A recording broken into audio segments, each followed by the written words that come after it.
Hello, folks. Welcome back to Silent Hill 2. Hello, Needle Pup, Sky Center, Jeff, Akatsuki, no game for you. Nacho, Phantom, Destructive Criticism, welcome everyone. Am I okay? Yeah. What's up? Is something seem wrong with me? I'm a little drained because I've been researching and writing all day, but that's normal. I'm excited. Been working on the Silent Hill 2 book. Learning new things somehow still about this brand new, this ancient game, learning brand new things.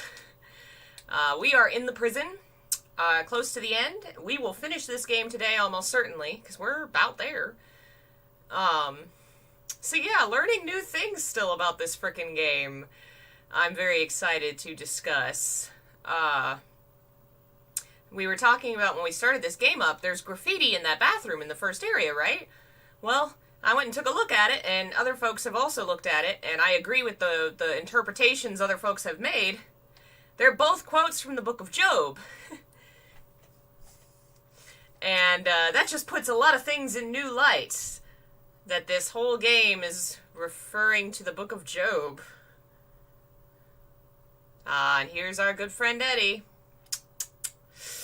Hey, Phil.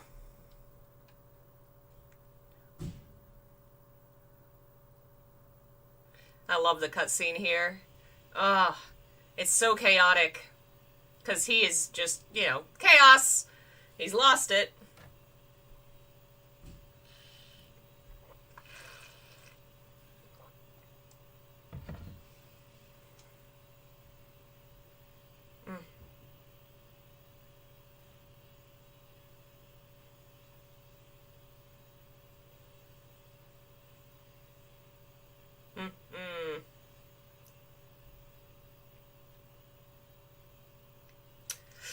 Not wrong. Are you guys oh, man. I changed you, game. Why do you keep changing things back?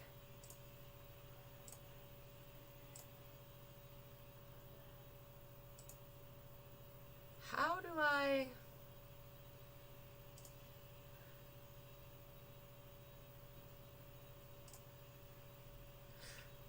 Oh, I see. That's what I need. I didn't mean anything. Hey, I didn't mean anything, guys. You've been laughing at me all along, haven't you? Ever since we first Hey, met. love, so welcome. I'll kill you, James. James doesn't react all that much for being shot. He just got shot in the arm and he's like, he shot me. Am I going to do Born from a Wish or will it be its own stream? It'll be its own thing, I think. Probably make more sense that way rather than tagging it on the end of this. But it'll probably be short, so we'll probably do two things next time. Maybe throw a little Persona in there. Yeah, wow. Eddie, doing a bad job here, buddy. Hello, folks popping in. Welcome. Gross. Gross. Do you know what it does to you, James? When you're hated, Hey, Billy. picked on, spit on, just because of the way you look, after you've been laughed at your whole friggin' life. Listen, Eddie, we've all been bullied a little bit. I ran away after I killed the dog. He drops the lead right there. I ran away after I killed the dog. I killed that dog. It was fun. Gross. Tried to Horrible. chew its own guts out. Fuck you, buddy. Probably died all I lose curled all up in a sympathy when you do ball. that. Then he came after me. I shot him too, right in the leg. So he was his Right bully. in the dog. He shot the bully in the knee. So that means the he's been referring to this whole time was the guy that bullied him. He's gonna have a hard time playing football on what's left of that knee. You think it's okay to kill people? You need help, Eddie.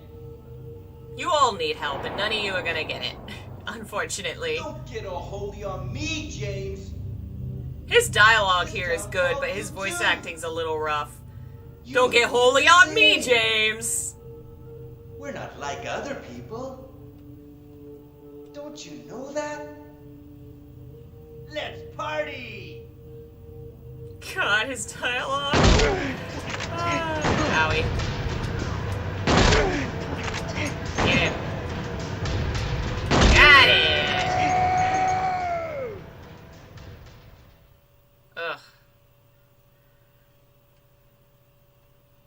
Eddie? Eddie? I killed a human being. Not the first time. Notice that once again his hand goes to his head. Every human time he being. thinks about his wife or murdering her, his hand goes to his head. Sense the mirror. Hello, Alicio. I hope I said that right. Welcome. Alvaro. Was Eddie abused in some way, or that he was just laughed at? It's never specifically said how Mary. he is bullied, but presumably, given what I know about real-life bullying Did you really experiences, he was die probably 3 beat years up ago? and physically abused by his classmates.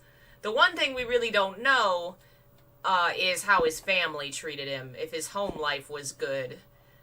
We don't really know if familial abuse is involved. Whereas with James and Angela, both of them, in some way, their stories have to do with how their family abused them. Eddie just seems to be far more focused on societal issues rather than, like, his dad was mean to him.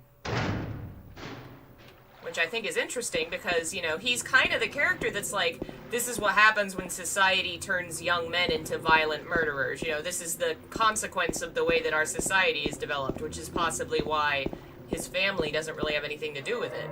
Because they wanted to emphasize how much he is a reflection of how American toxic masculinity, you know, gets at people. Somebody commented on my Eddie video and said, I agree with everything you said, and you're right about this being toxic masculinity, but you shouldn't use that word because nobody likes that word. I was like, what? If the shoe fits, my dude. People really didn't like that word. I put it in there on purpose because I knew it would piss people off. It's what the story is. His whole story is how bullying for not being a good enough, you know, not being a man destroyed him. Duh. I really like him as a character, and I wish, you know, all these characters, I wish I could just bundle them up and take them away and save them. Honestly, except for James, because James's whole thing is just like, he didn't have, from what we know, didn't have a bad childhood, wasn't abused, his wife was sick and mean, which happens when people get sick. You know? My dad, when he was sick, got very mean at times. Very mean. My grandma, she had a stroke. She got real mean sometimes. And it's just a consequence of illness. They're in pain, you know? And you're the one that's got to buck up and deal with it. James couldn't deal with it. He's a weakling! Coward. I've doubled down on my dislike of James. He's a great character, and as a person, I don't like him. You say toxic, I say venomous, because toxins are what you eat, and venom is when you get eaten up by it. That's actually a smart way to think of it. Venomous masculinity. I hate this part. I can never tell if I'm doing it right. Do I just row the boat? I thought we were supposed to row towards a light, but I don't see a light. Can I actually turn? Well, I can turn. Can I turn around and go the other way? Decided I don't want to go to the hotel. I'd rather go home. So, since all we're doing is boating, I can talk about the stuff I've kind of come to realize today. I was starting with the bathroom, because obviously that's the first level in the game, and the various graffiti that's on the wall. 2 lines are on the wall. I have it still pulled up, don't I? Yes. They're both broken lines. One of them is, I am decaying, and underneath it is the word that. It looks like a sentence, but it says, I am decaying that. And then another one says, the hands fashioned thou. And that's all you can really read of it. You actually Google those.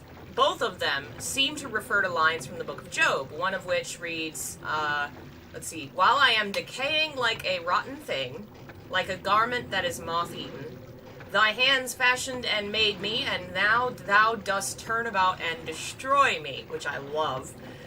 The Book of Job is all about God and Satan, who, not necessarily the Christian Satan, but the, James, okay, wait, James doesn't get to say 3 years of dealing with it. Oh, 5 years. 5 years as a 10-year-old. I dealt with it, and then my dad for 2 years. You deal with it. I'm not saying I don't feel bad that happened. I have no sympathy for him. I don't. I really just, having experienced terminal illness issues twice in my life now, and being far older, I understand it as the impetus of the story, and I like it as a story, but I think what he really needed to learn here was buck up, deal with taking care of your sick wife. He did the wrong thing. He's entirely in the wrong, way more to me than Angela and Eddie are. Angela and Eddie they're more sympathetic to me because of, like, what's happening to them. You know, Mary is in part a victim of her illness and her impending death. And that's what happens when people are sick, and you kind of gotta deal with it. Anyway. As I've said in the past, I'm very informed by my own personal experiences with why I'm not a fan of James. You know? Oh yeah, so, do I plan on getting the medium next week? Yes, I do. Oh, that looks like it's gonna be fun. I saw the live action trailer the other day. It looks great.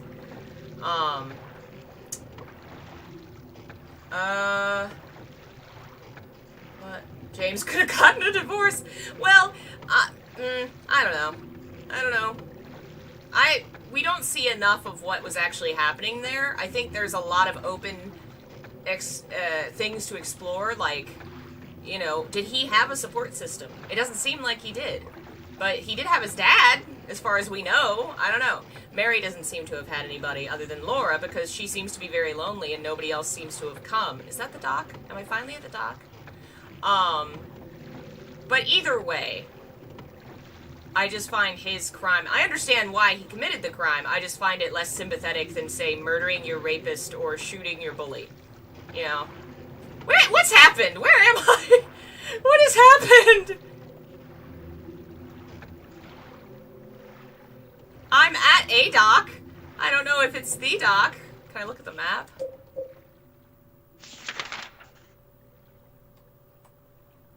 Okay, I guess I'm on the wrong side of the lake? I guess? I don't know what happened. I didn't think I turned. Anyway. So, the Book of Job is a story about an angel named Satan who is given permission by God to test a human being named Job. And I mean, dude loses everything. Oh, there's the light. I knew there was a light somewhere. Here, turn this way. He, like, gets ill, and all his family dies, and he's poor, and he's a vagrant, and, like, all this stuff happens to him, and basically, Satan's like, see, God said this could happen. Do you hate him now? And Job's like, well, this does suck, but he's still God, I guess. And it's been a while since I read it in its entirety, but it is a story about a man being put on trial and being judged with the permission of God.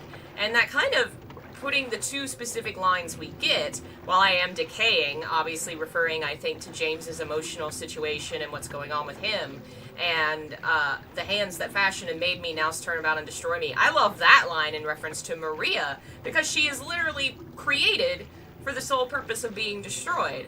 And both of those put together kind of show that this entire experience is a Job-type trial for James, where the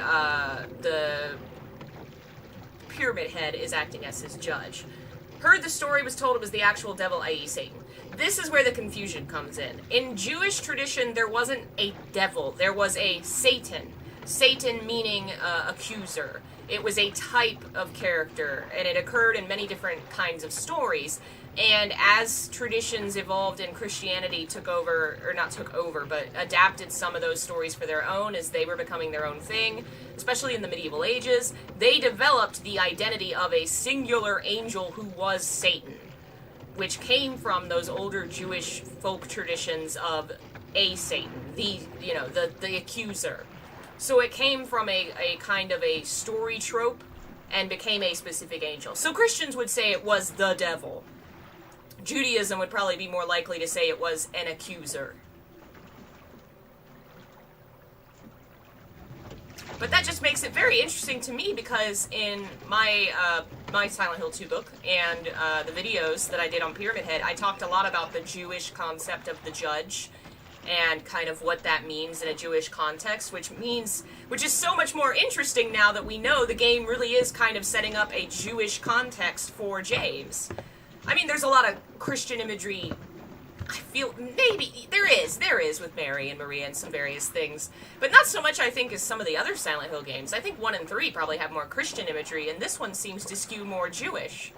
But I'm gonna have to dig back into it and see. I wrote 2 pages and then my brain farted and I said, okay, time for video game.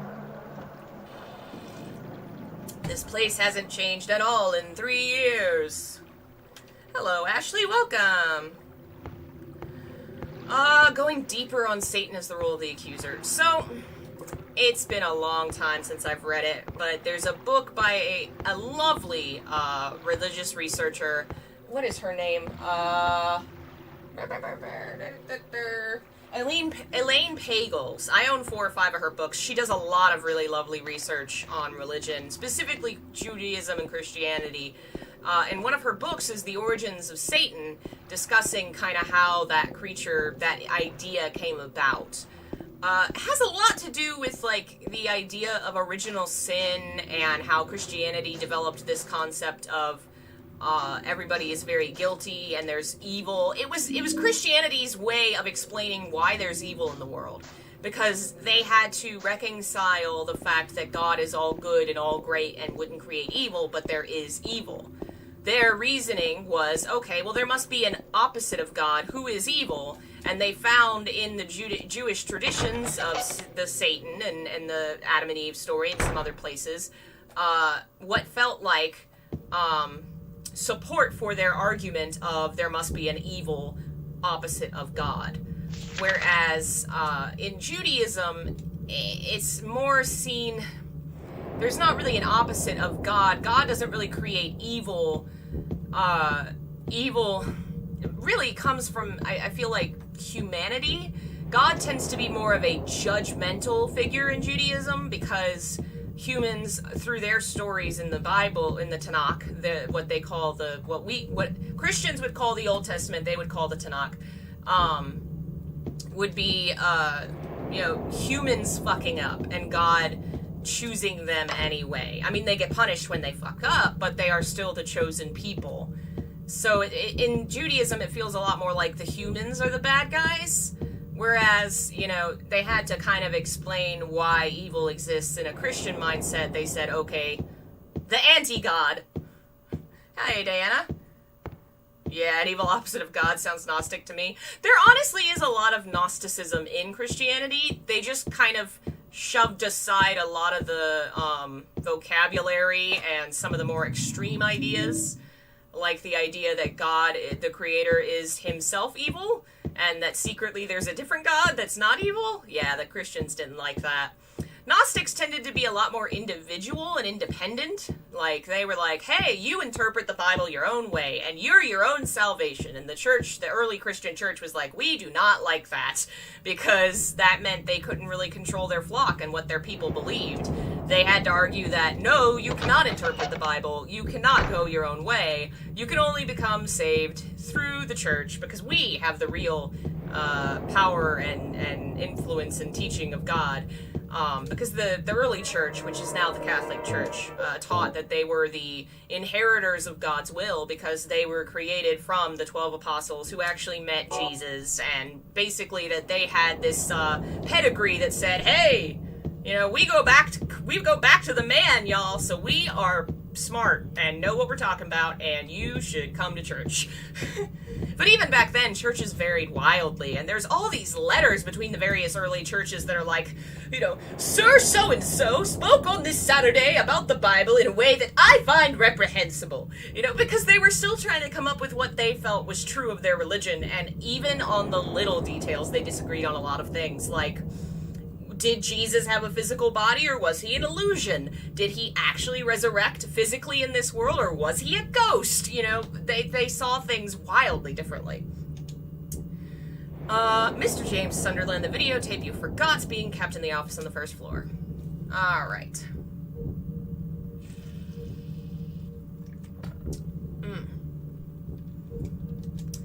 Yeah. Did somebody... Okay, so Judaism is about the inherent evil in humanity? Well, maybe not the inherent evil in humanity so much as, like, humans keep fucking up. Like, it's not so much that we're evil, I think, so much as we fuck up. But God is going to be there through and through. And how do we make up for it when we fuck up? You know, what do we do? You know, how do we keep going and make things right? It's been a long time since I've updated all my brain on all this, and I'm trying to reread through this, because the last time I really read about Judaism was my college days. I delved in, I had a religious ethics minor. I wanted it to be a major. I didn't quite get enough credits. But Judaism was one of my favorite things to study because it gave me a new lens of seeing my own, you know, faith, because that's where it came from. And I think every Christian should be made to study Judaism because there's so much that you miss and don't know and all this stuff anyway. Yeah, I don't think it's necessarily humans are evil. It's the humans are human. Humans do human shit and they fuck up. Is it offensive to refer to Jews? No. No, I don't know. Unless you've heard something I haven't. I feel like that's the term. I think Hebrew refers more to the language. Jew would be anybody that follows the religion. I think the insulting term would be something like Zionist. That's kind of been taken over by extremist groups and been made really inappropriate, and so that's not really a term anybody would use anymore. That's not a douche, to my understanding. Can I mess with this yet? Hi, Bob. Princess who awoke from death. I picked up one of them. Which one's Little Mermaid? Are you on this side? Bob, what are you doing? Bob. Bob. Come here, Bob. Bobby. Bobbert. Low-key think the Catholic Church was one of the worst things to happen to humanity, at least in the Middle Ages. See, that's the complicated thing about humans and history. It's true. Catholic Church. Thanks, Bob. You just wrote a bunch of question marks in my book, so that's helpful. They did a lot of bad shit. Still do. But also, we have a lot of things that we owe to the church in the sense of it was a place, the various monasteries, they were places that protected history and literature, and in certain cases, vulnerable people. Lots of women went to the monastery so that they wouldn't have to get married, so that they would have individual freedoms. Lots of the different various monasteries had some people that were shaken down, you know, getting down and dirty with their fellow people. Same-sex relationships happened. Lots of, books we only have because these various monks kept them and saved them, especially in Ireland at certain points, because I think during the Black Death, a lot of the mainland European monasteries got hit pretty hard. So yeah, it is bad as an institution, but throughout history, it's also been something of a saving grace for information, knowledge, and people that wanted to get out of traditional social norms, because you didn't have to follow, you know, specific traditions that everybody else did. When the Protestant Reformation happened, there were actually a lot of women that were pressured heavily to leave the Catholic Church. Nuns, like people that worked in the church, were pressured to leave, become Protestants, get married, and have babies. You know, be good, normal women. And these nuns left. Not the church. Well, some left the church and did what these people told them to. Many of them said, no, fuck you. I'm a nun. I'm going to go to France and keep doing my nun thing. You know, so it wasn't entirely evil. I love the ladies. That there's a story of this Protestant, I think it was an area in England that became Protestant and won over this particular area. So this group of nuns that had been pressured to leave their tradition, they all left one day in like single file line in the front of everybody in the town, watching them go, just like, fuck you guys, we are going to France to do our nun thing.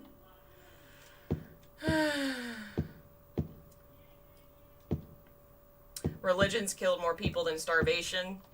I think, honestly, that focuses way too heavy on the idea that the impetus of the murdering was religion. And a lot of the time, what's the impetus? Selfishness, greed, religion as a reason for, but not the actual cause of. And we know that because cultures that didn't, you take religion out of places and you still have these horrible murders and wars and stuff. Like, people will find reasons to murder because they want to control places, because they want resources, they want money, they want power, and they will use excuses of politics, religion.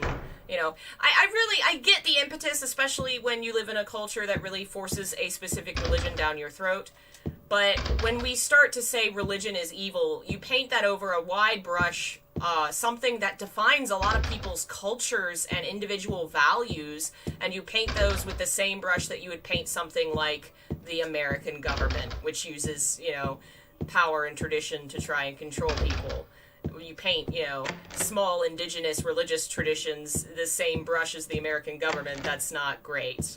So I try to not say, oh, religion does terrible thing. No, it doesn't. People do. Religion is one of the tools many people have used to do bad things. But religion in itself is our spiritual history. It's our myths, our folklore, our storytelling. It's our past. It's part of our soul. It helps us to know who we are. Whether you believe in it or not, it's a big part of the world. Phil's not wrong, though. Christianity is pretty whack.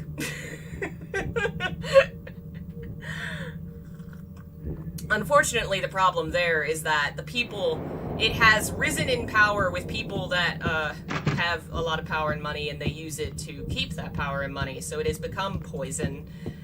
Unfortunately, there is a lot, that religion itself has become a very, very big tool. Where's the front desk at this hotel? Yeah, it's over around the corner. We found it, and we found the key, and we found one of the little boxes. But I don't think I can get up to where I need to open that one room yet. I'm trying to just wander around and stumble into whatever items we need. We'll find them eventually. Hello again, Bob. Are you trying to figure out where you're going to sit? You can come over here. Come here, Bobbert. Come say hello. You say hello? Can you sit down? Yes? Oh, want to know what I think about Lost Highway? I really enjoyed it. We didn't finish Blue Velvet, but I liked it better than Blue Velvet because it felt a little more, I don't know, a little less, it was intense, but in a way that was approachable to me. I didn't feel as skeeved by it because I think that just the particular scene in Blue Velvet is just so skeevy. I had trouble getting through that scene.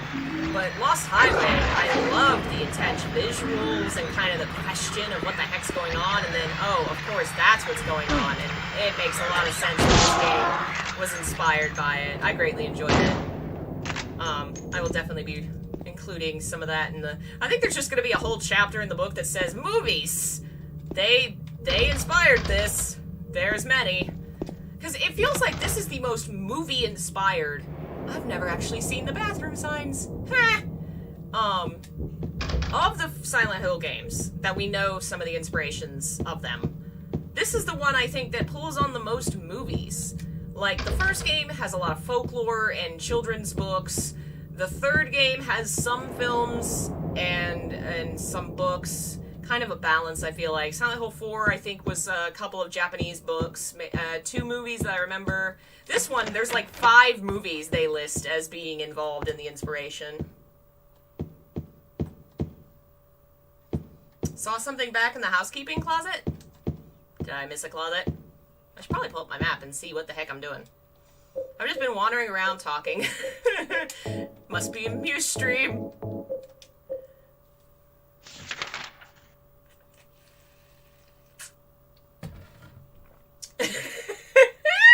You were not the first person to say that, Diana. I offered last time to fix it, and I think I was vetoed. Everybody said, don't fix it.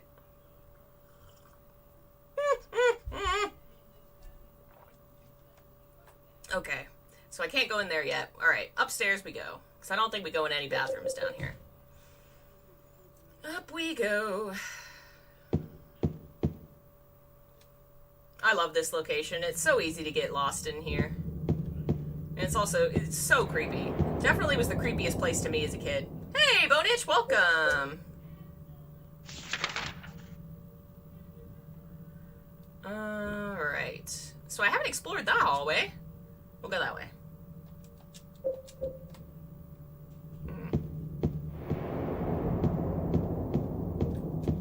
That's an interesting thought, Phil. That makes me think of, again, Gnosticism. Gnosticism had a tradition where nobody actually had a leadership position.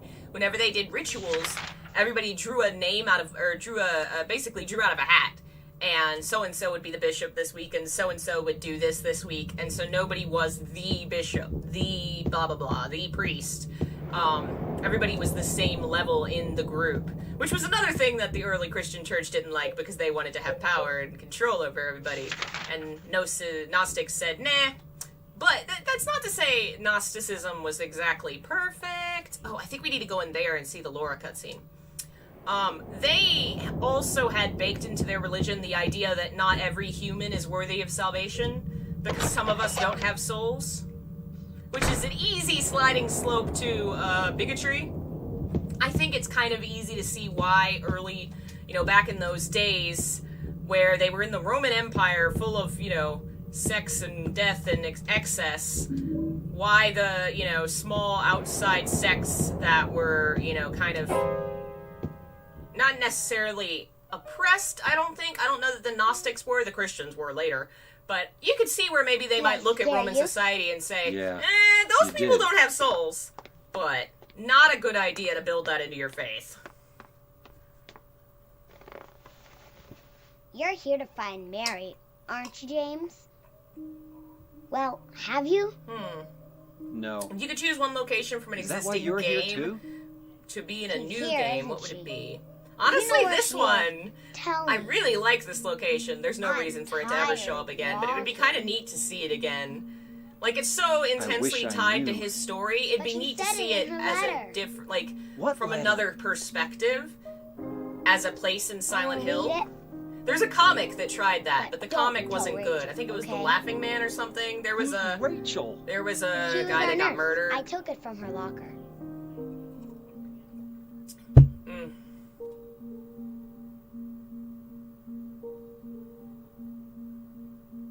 Aw, I'm sorry, Bonitch. People are douchebags.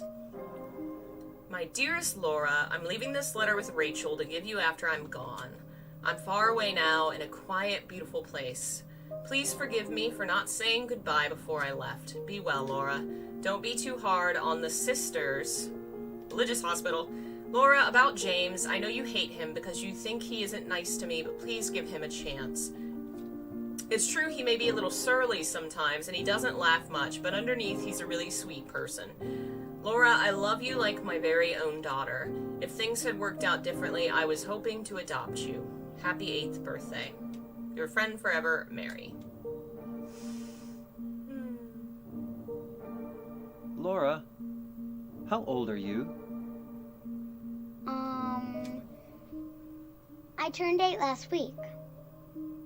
So, Mary couldn't have died 3 years ago. Could she really be here? Is this the quiet, beautiful place she was talking about? Does it look like a quiet and beautiful place? Me and Mary talked a lot about Silent Hill. She even showed me all her pictures. She really wanted to come back. That's why I'm here. Maybe you'll get it if you see the other letter. The one Mary... Huh? I must have dropped it. Laura! I gotta find it. Laura! He just lets her run right past him. Like, Laura, no, wait. Alright, so we got the fish key. I think that opens the bar downstairs, maybe? Oh, no. Oh, I hate those things. And I hate that they just walk around here now. Ugh. They are the worst, most horrible monster in this game, I swear. Ugh. Oh, hi! Hello. Goodbye. Hello, goodbye. Oh, this is the bathroom. There's the bar. There's the bar. There's the bar. Do I not use fish key on bar?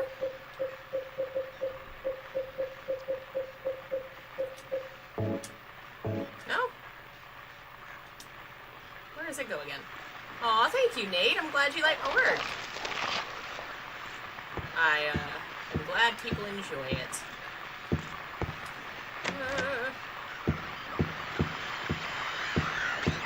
Alright, where did the fish key go then?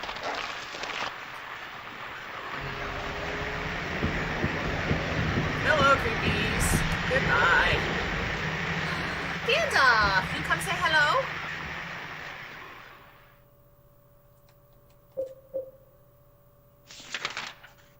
Cloakroom, reading room. If we go in the reading room, does something happen now? Whole ante-room. Where do we use the fish?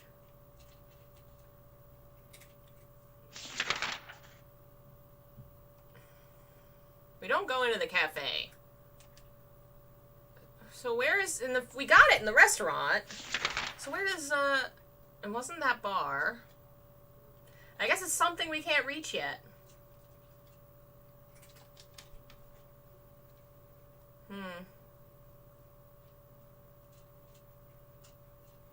Any female YouTube creators you can recommend? Oh, I'm sure I can think of a couple. Well, obviously Super Butter Buns is super fun and hilarious. There's, what's Mermaid Jude? I don't know if she's on YouTube, but I know she's on Twitch. Gosh, I freaking need to think of I need to create, like, a list. I follow a bunch of people on Twitter, and I don't remember all their names off the top of my head. Alright.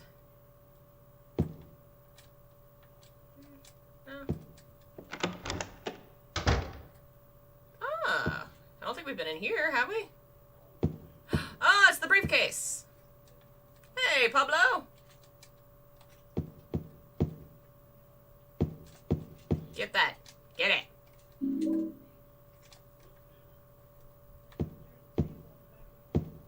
Okay, we were in here earlier, weren't we? Well, no, maybe not, because all these items are still here. And I cannot pick those up, apparently. I don't believe that James is real. That's the real secret. He was the delusion the whole time. Okay, I don't think we can... Wait, maybe the fish opens this?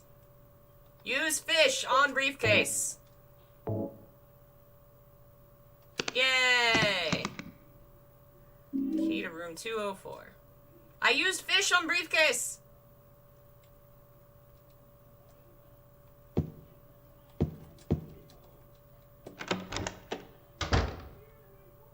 Alright, so they said what? Room 20 something? That's the room with the Cinderella, I think. Hey, Patrick, welcome! Thanks for joining me, folks.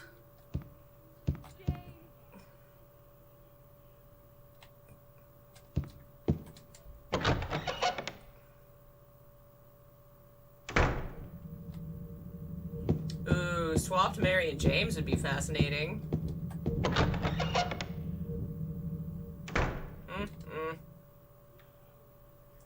But that just makes me imagine the letter from Mary being read with James's voice actor, who has no inflection whatsoever, and just... that would be something else. Okay, let's see here.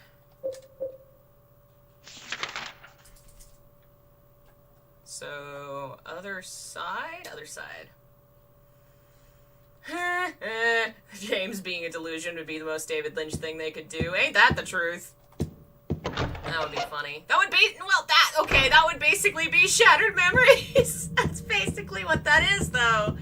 Dang, we reverse engineered Shattered Memories. Oops. Oh, well.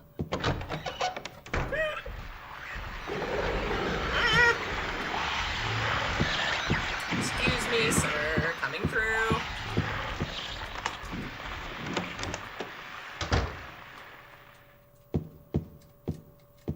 Alright, we got the elevator key. Anything else in here? No? Get through. Briefcase. Hiln. Let's see. Alright, we gotta use this stuff. Which I think we already picked up.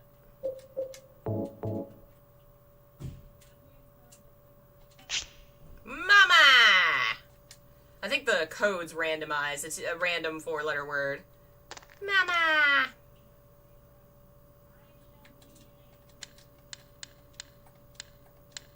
Oh, damn it.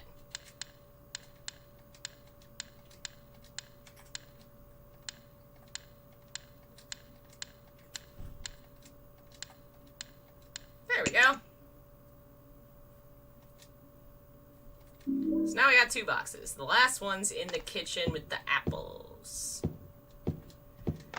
Alright, let's get out of here. We got the elevator key. Oh no, he's eating me. Leave me alone. Sir, I'm not into this. F off, sir.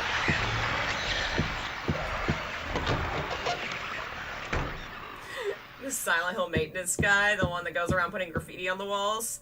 There you go, that's who the real protagonist is. Hello, Mitsuyo, thanks for joining us. And other folks, welcome. If you're new here, hello. Thank you for joining us. Alright, we'll go save. And then see if we can do the elevator thing. Yeah.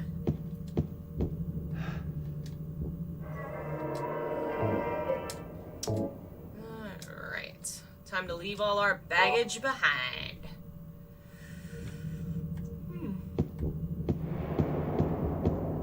Okay, let's see. I think it's this way. Not that one, then. Maybe it's upstairs? Yeah, I think it's upstairs. Any significance with the music boxes? So the 3 music boxes are all fairy tale figures. They are Cinderella, Snow White, and The Little Mermaid. There's actually 3 more boxes that appear when the whole thing starts spiraling, and it's 3 other little, not mythic, but like fairy tale stories. One of them is the Red Shoes, one of them is Rapunzel, and one of them is the little tiny lady, the tiny girl. All of them kind of have to do with fairy tale romances, but specifically in the contents of how they ended originally, which in, before the modern era when we created a lot more happy ending fairy tales, a lot of them didn't go so well. Or at the least, if they did, it was after a great deal of suffering, and somebody suffers in return for what the main character was put through. Like Cinderella is like abused and abandoned, and then her sisters cut off their toes to try and wear the shoes, and they fail. And then birds peck out their eyes, so that's good. Most of them suffer really terribly for love, and I think that's kind of the idea here, that, these 2 have suffered terribly for love, and their love story may also end incredibly poorly. Hey, Pyramid Head, welcome! We haven't seen you today yet. Alright, how do I trigger the whole put the stuff in the box? What's in the box? Hi, Sapphire.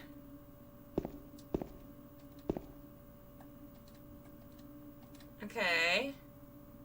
Maybe I need to read it inside? There's something.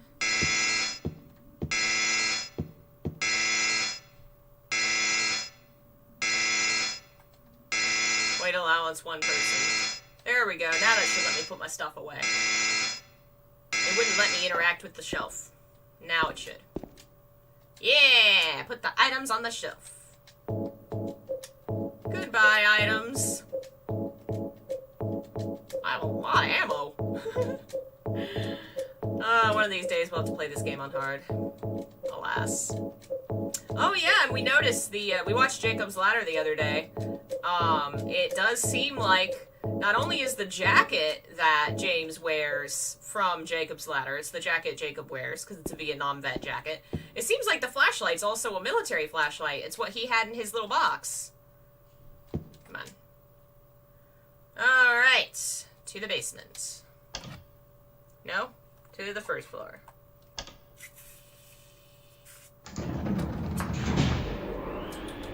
Come here, Gandhi.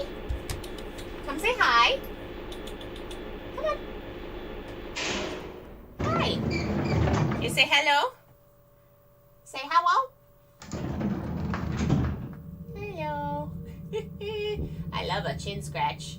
I love a chin scratch, yes. And a head scratch, yeah? Head scratch? James just chilling. He's like, I'm cool, look at me. Hello, bunk. Hello. You a good boy. Good boy. Alright. Well, this is much easier to see than it was on the PS2.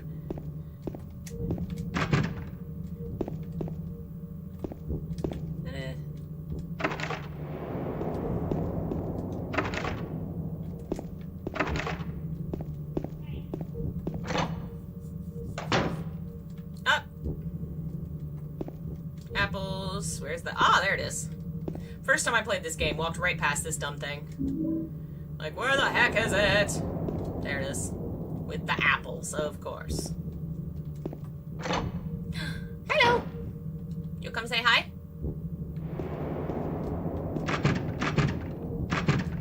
Why don't you want to sit on the back of the chair where everybody can see you, kitty? Let's go this way. No. Alright. Oh wait, what's that? Is that something? A map! Awesome. The Silent Hill graffiti guy go around breaking locks. Maybe that's what happened. That's why none of these damn doors open. Come here. I caught the boy. Hello. Hello. I'm Gandalf. I'm super cute and incredibly dumb. Very lazy. Very lazy cat. Very lazy cat. What would you see in Silent Hill, Gandalf? Nothing? 'Cause you're dumb? Yes. And you've done no evil, ever. Never sinned, ever. Alright.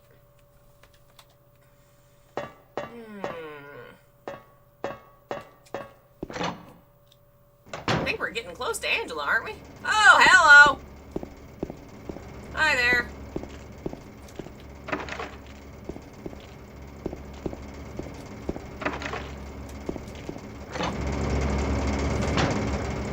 Hey, Dark Lord, welcome. Bye, Phil. I make no promises about how I will treat the kitty. Oh. Hello. Let's see if I can... Nope, wrong way.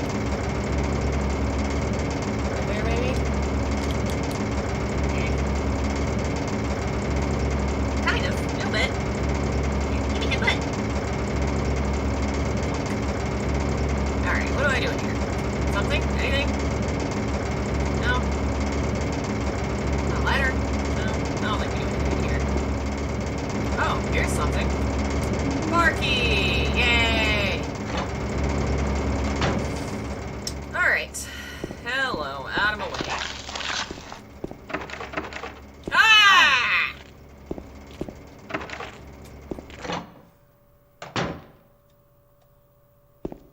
Oh, here we go. So, I don't know if y'all know about one of the best Twitter accounts ever, the mayor of Silent Hill. Oh man, we gotta get the can opener from somewhere. There's a guy that runs an account called Mayor of Silent Hill. Oh, is the audio a bit loud? Let me turn it down a little bit. It's super fun, super funny, and when that whole like drama of that one idiot asshole like keeping his daughter from like eating because she couldn't open a can, like the mayor of Silent Hill did a joke tweet about, I'm not letting my daughter eat until she can open this can of light bulbs. That's how we do it in Silent Hill. God, that was so weird. People are wild and bad often. Alright, there gotta be a can opener up here somewhere.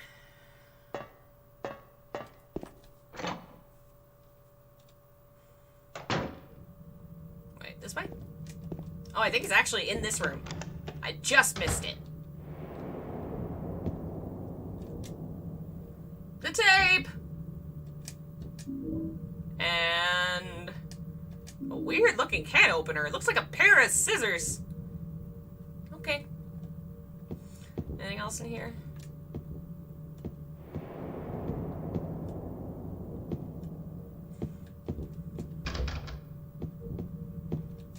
I wonder if behind the doors that say locked, like, is there anything? Did they bother to put a bedroom there, or is it just a wall? I imagine it would just be a wall.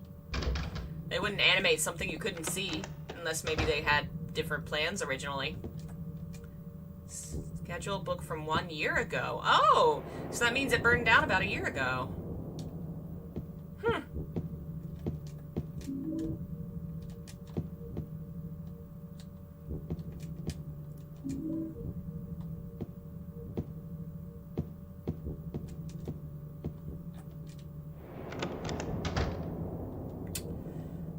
Alright. The part about the cans containing bulbs, it's surreal. It's surreal and unexpected and strange. I think it's very much just meant to bring about that aspect of unreality, that this is not something anybody could have guessed would happen, or, you know, the last thing you would have assumed was in the can was light bulbs, you know?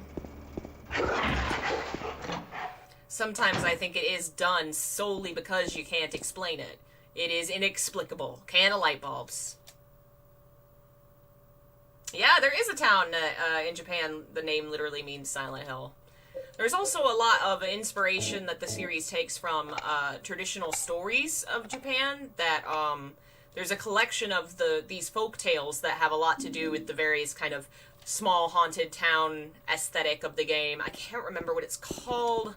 I have it on my computer and I need to read it, but it's very interesting to hear how, you know, even though all the, like, obvious imagery is Western and Jewish and Christian and occult, Western occultism, like, the color, the painting, the clothes the game wears is all very Western, but if you look at what's underneath it, kind of the fibers of it, the DNA is Japanese. In often some very subtle ways.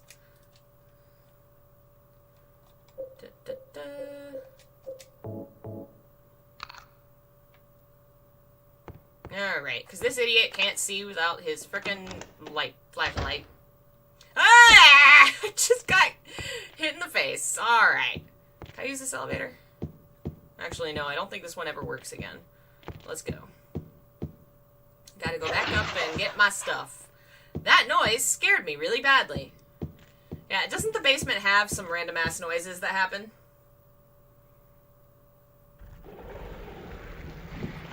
Alright, where's the stairs? Oh man, they just ate my whole face.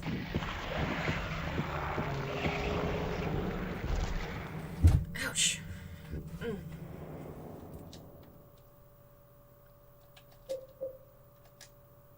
Oh. Oh, yeah. Oh, that's internet, Jeff. Everything has the internet. Everything has the horrible porns. Don't worry, it all does. Thomas the Tank Engine does. Everything does. And Silent Hill was definitely gonna have it, because it's already psychosexual. Look at that! Right there! You don't even have to go that far. It's not surprising. And I've seen it before. I've seen worse. I will forever be haunted by some of the things that I've seen. I don't know. I guess I've read enough really old things to not be grossed out. Like, we've always been that way. We've always been weirdly sexual. It's just kind of, I guess, part of the brain. The human brain is so turned on to sexy. It's like, hey, let's make sex out of this weird thing. Are you sure, brain? Are you sure that's like a thing? Yeah, let's do it. We can make it sex. Let's do it. Woo! And that's how you get things like the Golden Ass. And also all of Japan. And so many other places. All of ancient Greece. All of Japan. And I feel like the alternative, as weird and personally even offensive some of this stuff gets to me where I am not into it, the alternative is almost always worse, because whenever you see the opposite kind of society where that kind of thing isn't allowed and sex is restricted and, you know, this is not allowed, inevitably you lead to, like, murder and mayhem and violence and assault and people being repressed. And James, you know, like, that's the whole game, is when you repress your sexual desires and try to see them as sinful and evil, you end up with murder. Alright, who spoke no words? Little Mermaid. So yeah, when you see that kind of stuff and it kind of it's not your thing, not, you know, just go, no thank you, goodbye. Woke from death. No, I didn't mean to play it. I love the box song here, it's so pretty. Okay, how do I... No, wait. Death, yes, that is her.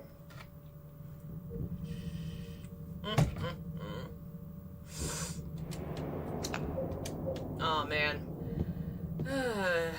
You ever want to be haunted by the hilariously weird shit people find sexy? I mean, you know, no shame, but some people find some things.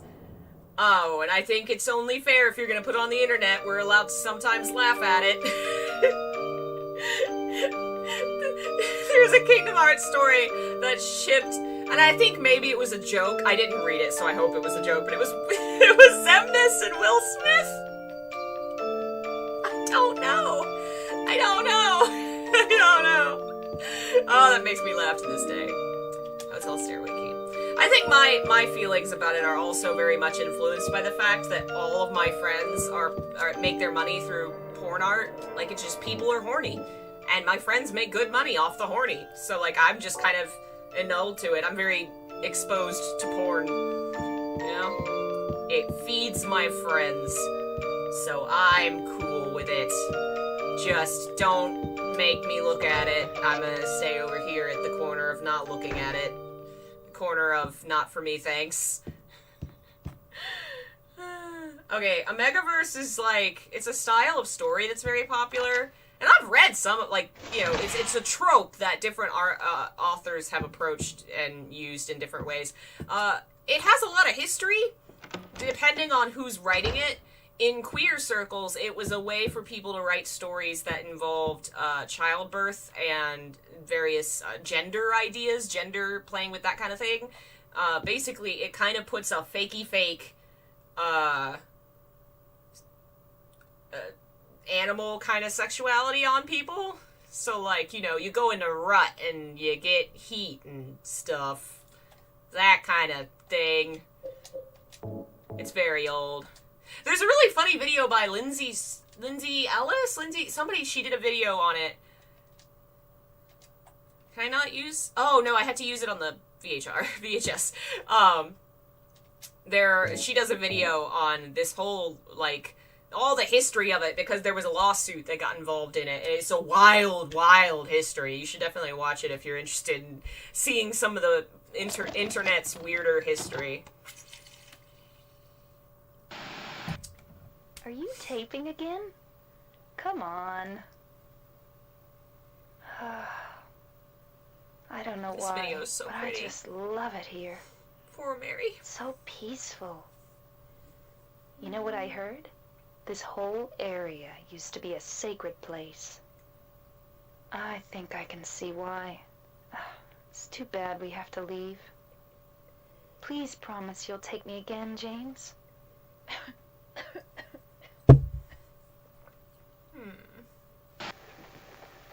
Sad.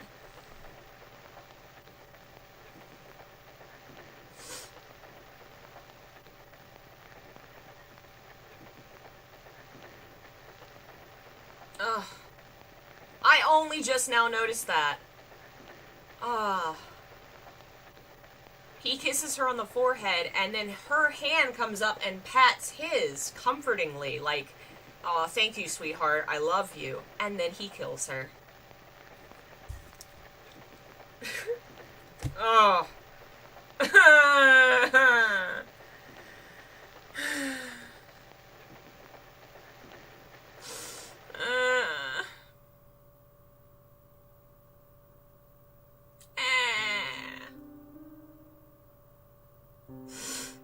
love you're playing this for us. Thanks. Now I can cry all over again. Right? I cry every time.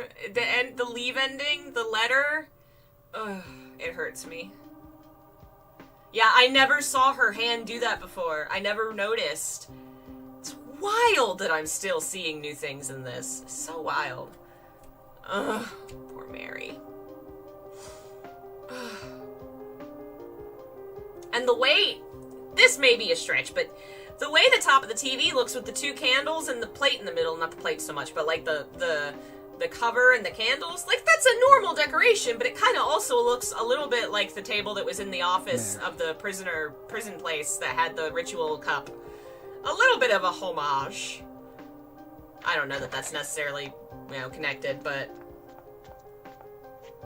So there you are, James. Did you get the letter? Did you find Mary? If not, let's get going already. What is that okay? painting in the background? A lot of the paintings in the game are kind of hard to see, but the extracted textures make it a lot easier to tell. I'm gonna have to look that one up and see what it is. Mary's gone. She's dead. He's not good with kids. This is not how you handle that at all. Liar, that's a lie. She's dead. No, that's not true. She died because she was sick? No, I killed her. Don't tell the child this! But the dialogue here is really good, so I love her lines here. But you shouldn't tell a child that! Ugh. And the camera angles, just like when Eddie starts losing it and the camera's crooked, and when Angela has her breakdown when the monster that's like her dad attacks her, the camera's crooked. Camera's crooked again. Whenever the characters start having breakdowns. I hate you, James. I hate you, I hate you, I hate you. Hello. She was always waiting for you. Why? Why? Yeah, poor Laura's gonna need therapy, for sure. I always thought it'd be fun if there was an ending where, in the not Leave ending, since of course in Leave she goes with James. Like in the Lake ending, if Maria actually still existed and like got to be free after her job was fulfilled. Isn't here. If Maria could go and take, Laura and they could be happy.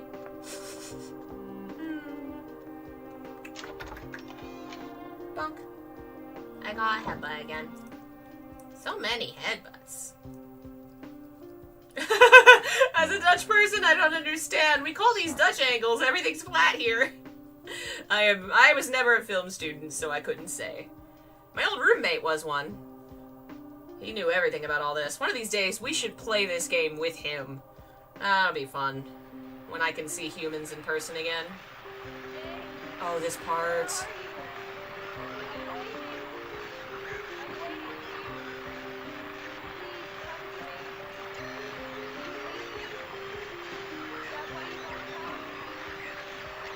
That voice.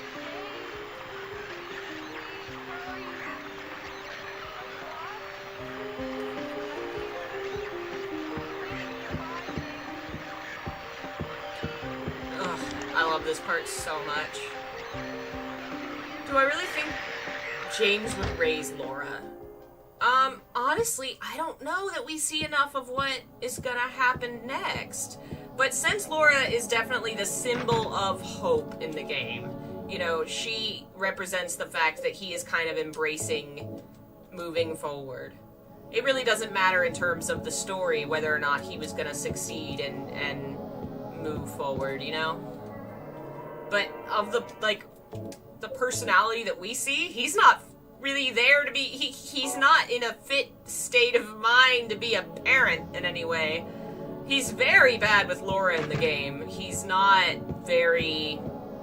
He doesn't understand his own emotions and how to, reach people who are adults, so I don't know how he's gonna do with a child. So yeah, that may be, doomed from the start. And I think some of that weirdness is just inherent since we've seen his dad. His dad is the same kind of weirdo,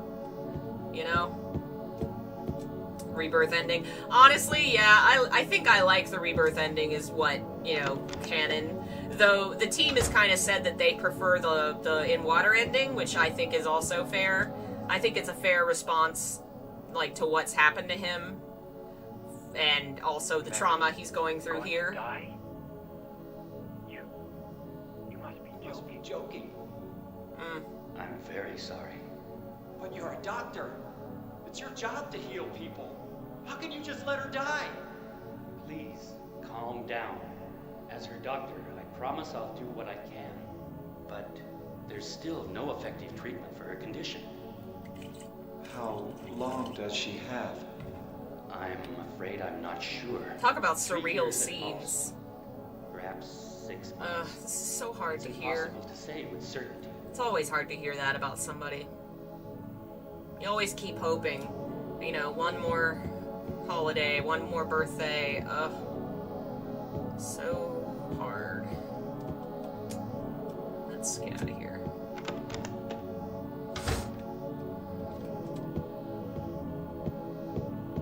Alright, I think we want to go... No? Down? No, not down.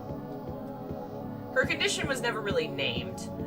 We know it has something to do with skin problems because of, like, the references to rose water and the stuff that you see happening to her and her scars. I think it's been theorized it's some kind of, like, skin cancer or something. But they never really specify what it is. Oh, I forgot about this part. Yay!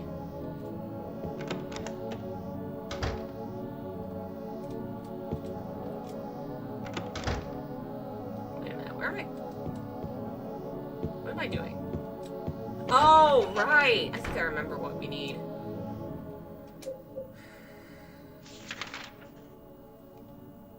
Yeah, okay. I accidentally found the right room and went the wrong way. I need to go back to 202, I think.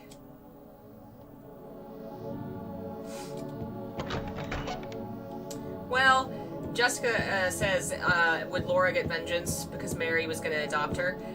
I don't know that Mary dying really... Like, him killing her is bad, but I don't think it had any weight on whether or not Laura would have gotten adopted because Mary was gonna die anyway. And it's really, since she was taken from the hospital and sent home, she was in hospice. She was being sent home to die with her family. Because the doctors probably said, well, this is as much as we can possibly do. You know? Alright. Oop. Might as well grab those. Oh, yeah. Yeah, that is definitely a thing that's happening. Hey, two Toms. Guy, Sihi, Chihi, I don't know. He has fallen down the the conspiracy rabbit hole. He thinks 5G creates coronavirus and other weird things. He's also been pretty mean to fans, like fan work creators and generally like people that I know that I've worked with have said that they've had really bad experiences with him and how he's treated them. Just in general, it seems like he's not a great guy. Unfortunately. I love the music here. And the creepy looking water. That moves just a little too fast to be water. Well, I guess it's not. It just kind of comes across as kind of a little bit of a jelly look in the game. You know? It just looks kind of like gelatinous. Is that a monster?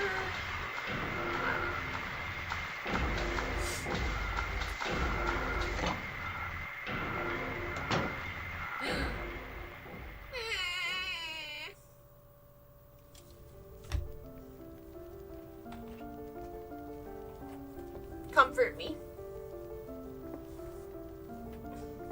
No, don't leave. You can't leave me. Mama! Mama, I was looking for you. Now you're the only It's one sad. left. Maybe then I can rest. Oh, You're the only one left? Why are you running away? I never caught that implication. You're the only one left. Maybe then I can rest? You're not my mama. I wonder if a part of her was looking to kill her mom for her mom's role in her suffering. Because, I mean, her mom did literally tell her she deserved to be assaulted by her dad. And didn't take her with her when she ran away. Oof.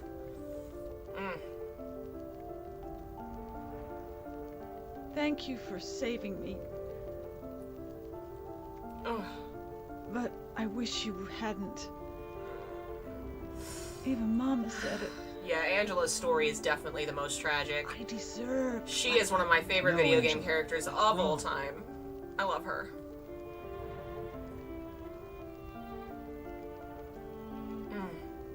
And the angle, seeing it from his perspective, she is talking to us, saying, "You want to save me? Well, you can't. You can't save me." Or maybe you think you can save me. Will you love me? Take care of me? Heal all my pain?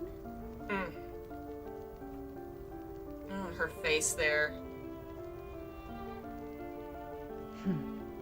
That's what I thought.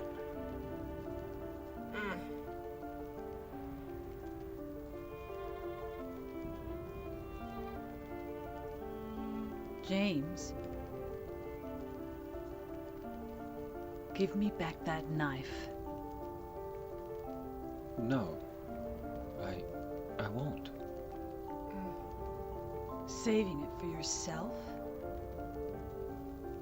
Me? No, I'd never kill myself.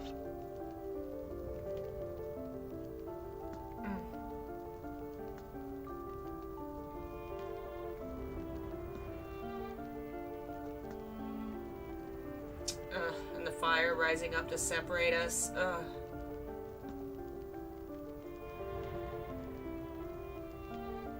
It's hot as hell in here. You see it too. For me, it's always like this.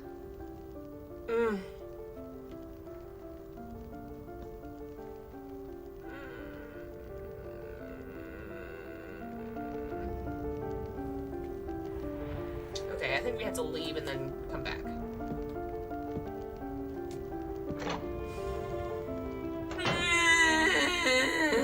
Oh, I don't have to go back. This is the stairwell. I just wanted to save her.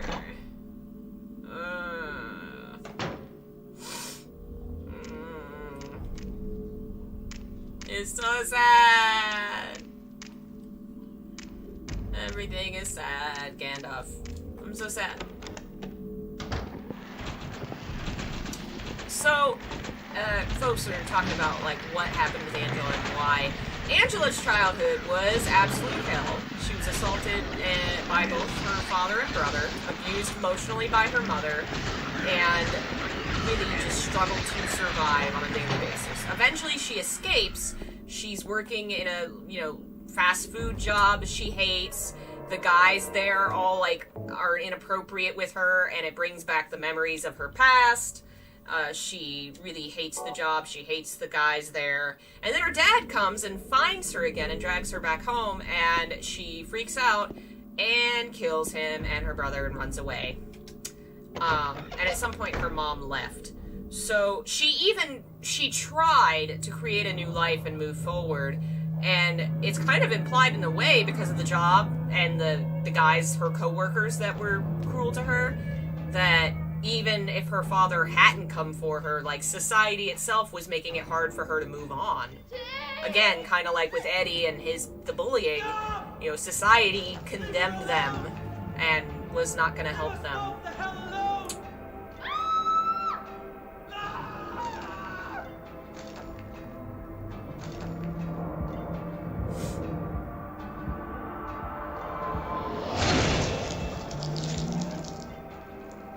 It's kind of sad that, like, if you get the endings with, if you get the Maria ending, then Mary's the one you fight. But otherwise, you know, otherwise Maria's the bad guy, and I wish you That's could why kind of I needed you. Needed save her. someone to punish me for my sins. But that's all over now. I know the truth. Now it's time to end this.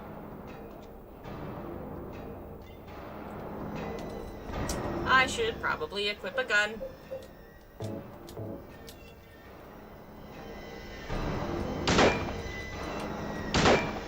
Move, James. We do not want to die from Pyramid Head. Aha! That didn't take long. Lovely. Give me my eggs. Alright.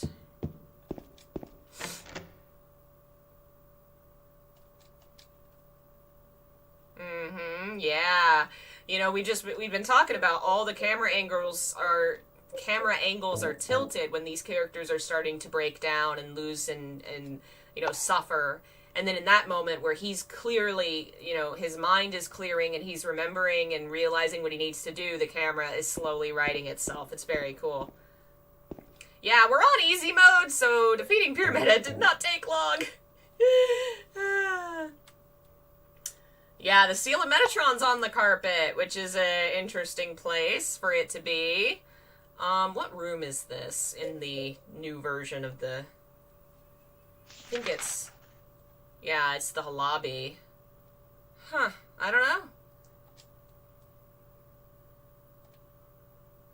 Don't go away. It may just be that they wanted to add a little more of a, you know, flair there.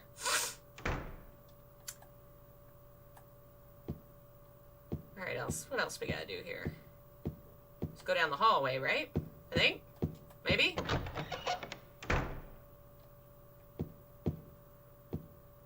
Mary? What do you want, James? I brought you some flowers. Flowers? I don't want any damn flowers. Just go home already. Mary, what are you saying? Look, I'm disgusting. I don't deserve flowers. Between the disease and the drugs, I look like a monster. Well, what are you looking at? Get the hell out of here. Leave me alone already. No use to anyone. I'll be dead soon anyway. Maybe today, maybe tomorrow. It'd be easier if they'd just kill me. But I guess the hospital is making a nice profit off me.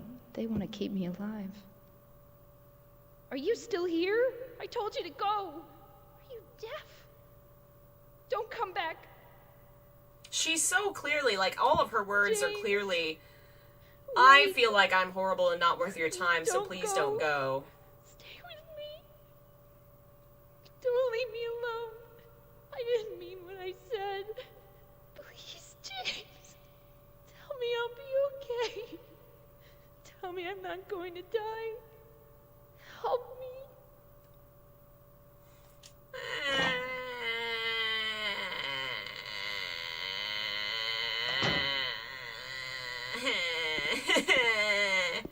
It's so sad.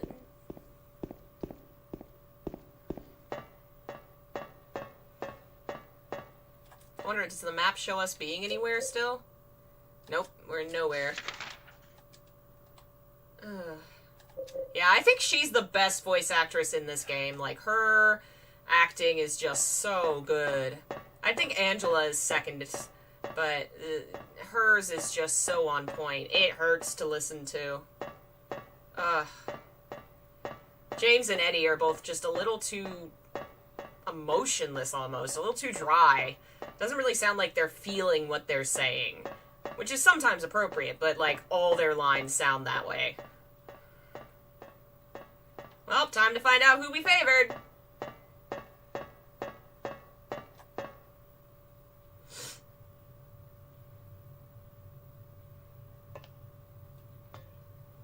Mary?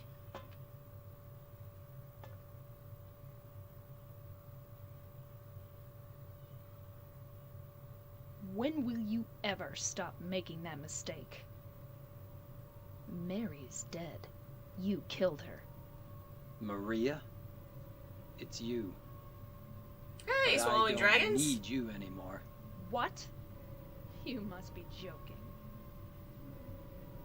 But I can be yours. I'll be here for you forever. And I'll never yell at you or make you feel bad. That's what you wanted. I'm different than Mary. How can you throw me away? I understand now.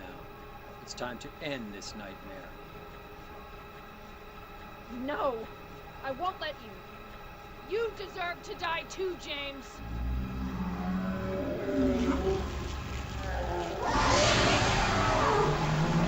Alright. Time to get murdering.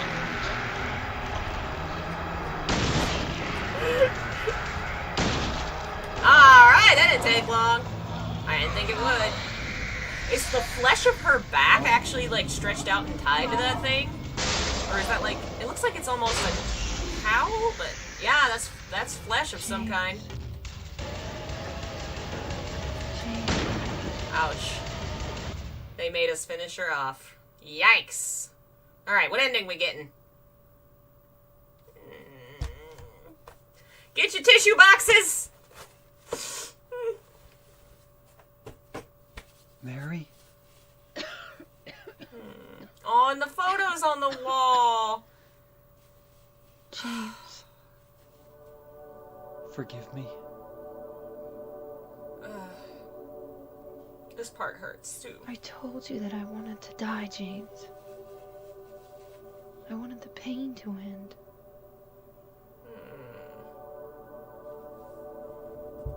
That's why I did it, honey. I just couldn't watch you suffer. No. That's not true. You also said you didn't want to die. The truth is, I hated you. I wanted you out of the way. I wanted my life back. James, if that were true, then why do you look so sad?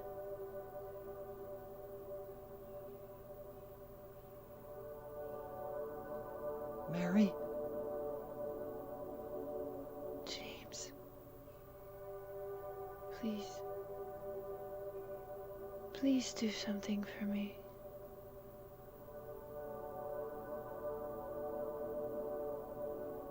Go on with your life.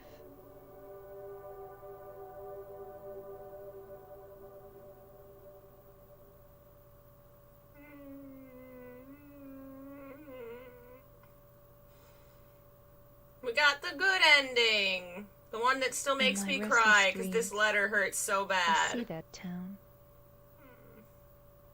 Silent Hill. You promised you'd take me there again someday, but you never did. Well, I'm alone there now, in our special place, waiting for you. Waiting for you to come to see me. But you never do. And so I wait, wrapped in my cocoon of pain and loneliness.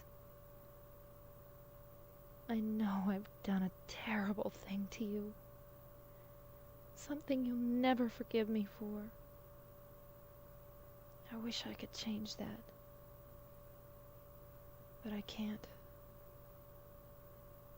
I feel so pathetic and ugly laying here, waiting for you. Every day I stare up at the cracks in the ceiling, and all I can think about is how unfair it all is.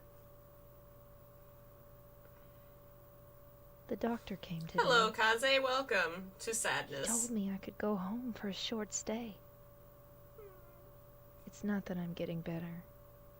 It's just that this may be my last chance.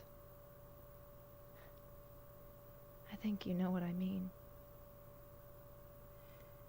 Even so, I'm glad to be coming home. I've missed you terribly. But I'm afraid, James. I'm afraid you don't really want me to come home. Whenever you come see me, I can tell how hard it is on you. I don't know if you hate me or pity me, or maybe I just disgust you. I'm sorry about that.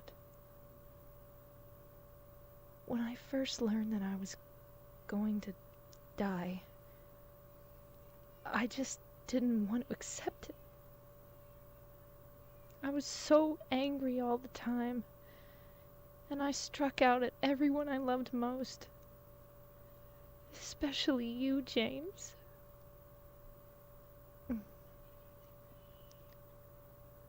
That's why I understand if you do hate me.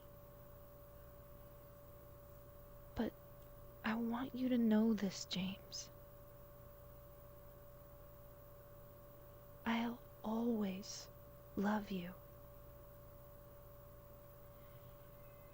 Even though our life together had to end like this, I still wouldn't trade it for the world. We had some wonderful years together. Well, this letter has gone on too long, so I'll say goodbye. I told the nurse to give this to you after I'm gone. That means that as you read this, I'm already dead. I can't tell you to remember me, but I can't bear for you to forget me. These last few years since I became ill, I am so sorry for what I did to you, did to us. You've given me so much, and I haven't been able to return a single thing.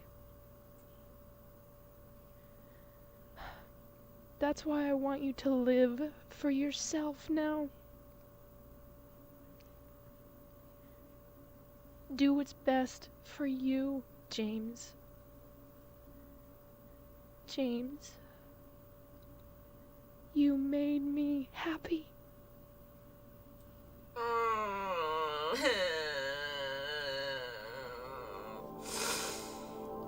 What a lovely ending. So emotional and painful and beautiful, and it makes me cry every time. Ugh.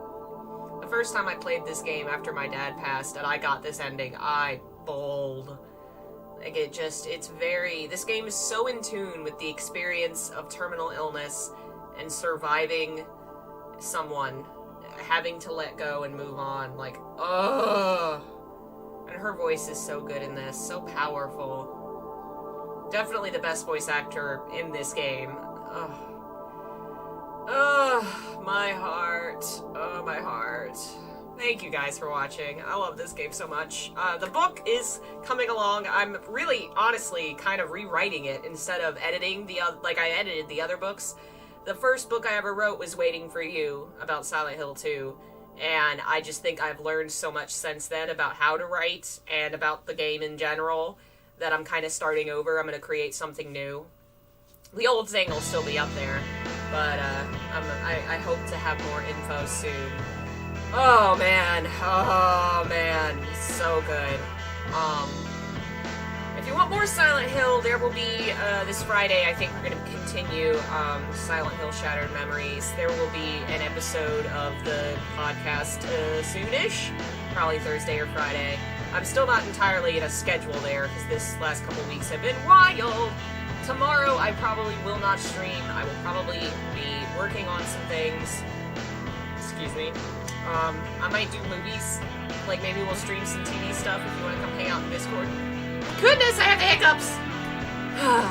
Thank you for watching. If you like what I do and you want to support it, please consider becoming a member. For as little as 99 cents, you get access to tons of bonus content, lots of videos that you can't watch elsewhere, downloadable content. You can download my Silent Hill videos. You can get free copies of my books. I'm soon going to roll out physical free copies, but I gotta still figure out some things there, logistics-wise. And you can buy my books, as I've mentioned. Links in the description to all of that. The new version of Fear for the Flesh is out. Ebooks are $3, paperbacks are $12, hardbacks are $18, and they should be coming to you within like a week or so. Paperbacks are almost here. So hardbacks always take forever. Friggin' minute.